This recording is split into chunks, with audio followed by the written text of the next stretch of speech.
Welcome to the qbites tutorial. Once you click on the application, you'll notice a sign-up page with login information. At the bottom, click to sign up as a new user and start entering in your information, your name and the email address that you want to use when signing up for the application. Here I'm just giving an example of a test email address, but you would want to use the email address that you can verify, as we'll ask you to verify your email address, so you'll get a verification link sent to your email. Also, if you forget your password, it's necessary to have this email address. Once you're done with that, then you can click the Sign Up button. Once you're back to the main screen and you've verified your email address, you can use it to log in. Please make sure you verify your email address first, as you'll need it if you forgot your password or to log into the system. So once you type your email address in and enter your password, then you simply click the Login button. Once you're logged in, if it's your first time using qbites, you'll be asked to fill out a subscription. You can subscribe to our monthly or yearly plans, but keep in mind that each plan comes with a 7-day free trial. So during that free trial, if you don't like it, you can cancel at any time free of charge. The first thing you'll do after subscribing is enter information about yourself and your child. You can edit their height and weight by clicking Update Height and Weight, and then you can enter in a weight in kilograms, a height in centimeters, and the date.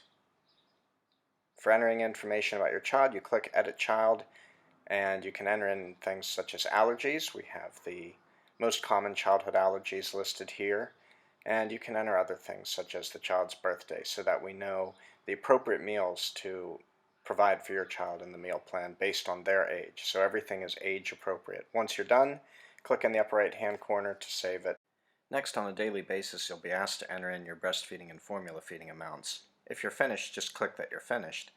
But if not, then each day you can simply enter in the number of times per day that you had feeding and your rough estimate on the amount. And then once you're done, you just click Done. Next is the meal plan section. It's dynamic, always updating in real time, customized to your kids, and goes out 7 days. You can see the different options that you can have right from the meal plan section here. And if your child sees the recipe and you know that that recipe is not liked, you can just swipe to get a new suggestion, and it automatically updates with the new food.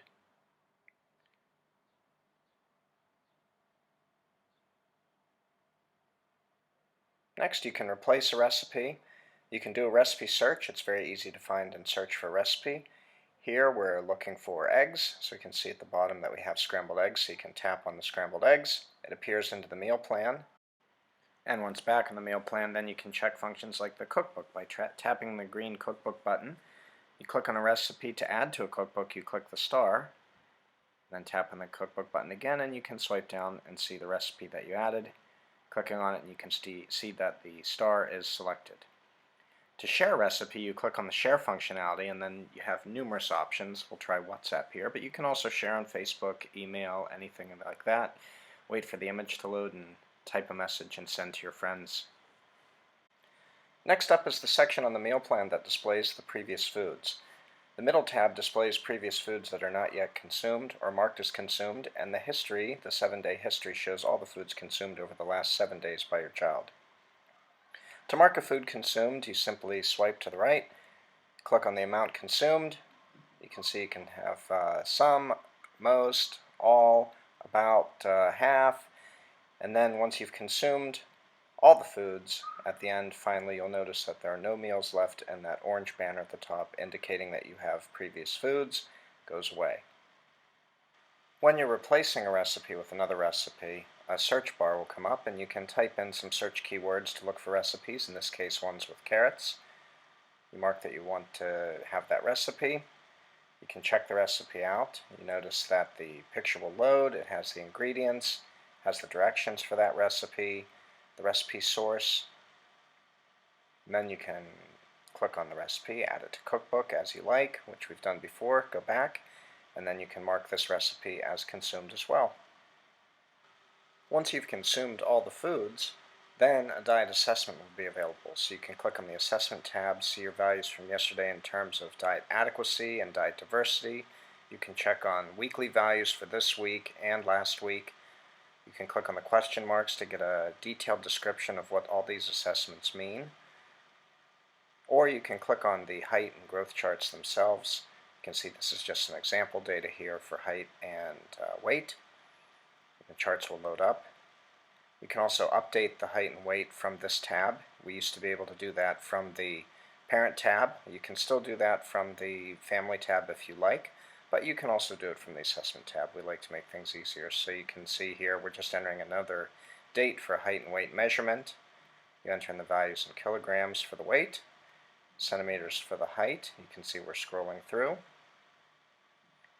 And then once you're done, it asks you to confirm it because these values cannot be changed. So once you add it, then you can go back and you can see those values on the chart. Like I said, we can also do this from the Parent tab. This is just an example of showing that same information on the Parent tab. Next is the Add Recipe tab. It starts with the Rankings page where you can view the top customer added recipes by all time or by the current week. You can also filter by cuisines from any of our cuisines. So in this case we're going to filter by Italian recipes, and then you see the top rated Italian recipes. One of those recipes is one of my own, the citrus shrimp linguine pasta, so we click on that.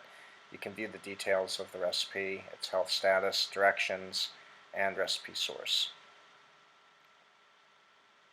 Now if you want to add your own recipe, you tap on the Add Recipe button, and then you can enter in information regarding the recipe. We encourage you to add an image. Recipes with an image does a lot better than recipes without. Again, you pick the cuisine that it sits in, and then once you've added that recipe, basically you'll get an email and we'll review the recipe and usually get back to you within 72 hours, whether it's in the system or not. Now what if your child has consumed a food that wasn't part of the meal plan? You can go back to the meal plan functionality, see the previous foods, tap the plus button, and then go through the recipe search again where you can search child drinks, you can search for baby foods, or you can search for solid foods, which are basically stage 3 and up, the table foods. So you can see here that we've added a drink, so you just pick the date that you want to add the meal for, add the drink, and we've added some juice. Next we want to add another drink for a previous day or a different day, so we add another drink, we click it, we add it to the system, and then it's there for us to consume. We want to add another food, we pick another date, we click on, this time we want to add a food, so we're going to search for a recipe. We search for soft pretzels as a snack, and click the Add button again. Now all three of these appear in the previous meals, so we want to consume those, so we mark that they're consumed by swiping as we've done before. You can check the recipes as you like, but you can mark them as consumed, and once you get the last recipe marked as consumed, then you're done.